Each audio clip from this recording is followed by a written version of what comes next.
ఓబుళాపురం కేసులో తీర్పుతో న్యాయ వ్యవస్థ మరోసారి విశ్వాసం కల్పించిందని సబితా ఇంద్రారెడ్డి అన్నారు. ఓఎంసీ కేసులో తనపై ఆరోపణలకు చాలా బాధపడ్డానని తెలిపిన సబిత ఎవరెన్ని ఆరోపణలు చేసినా ప్రజలు నమ్మలేదని చెప్పారు.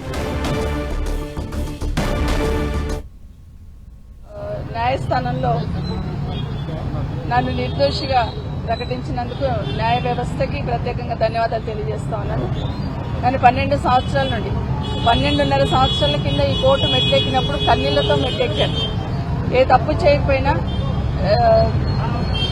కేసులో వచ్చేసామని ఒక రకమైన బాధ ఆ రోజు ఈ కోర్టు మెట్లెక్కినప్పుడు. ఈరోజు న్యాయ వ్యవస్థ మీద సంపూర్ణమైన విశ్వాసంతో ఆ రోజు అదే చెప్పాను, ఈరోజు అదే చెప్తున్నాను. తప్పకుండా న్యాయ వ్యవస్థ ద్వారా న్యాయం జరుగుతుందని నమ్మాను. న్యాయం జరిగింది.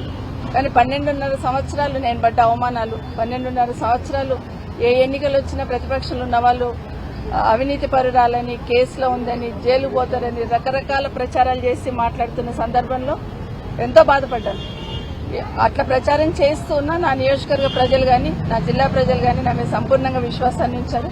నా నియోజకవర్గ ప్రజలైతే ఎన్ని రకాలుగా మాట్లాడినా ఈ కేసులను ముందు పెట్టి రాజకీయంలో ప్రచారం చేసినా కూడా నమ్మకుండా నన్ను గెలిపించున్నారు. నా నియోజకవర్గ ప్రజలకు కానీ, నా జిల్లా ప్రజలకు కానీ ఈ 12.5 సంవత్సరాలు నాతో పాటు వెన్నంటుండి ధైర్యాన్ని ఇచ్చిన అందరికీ కూడా ప్రత్యేకంగా ధన్యవాదాలు తెలియజేస్తున్నాను.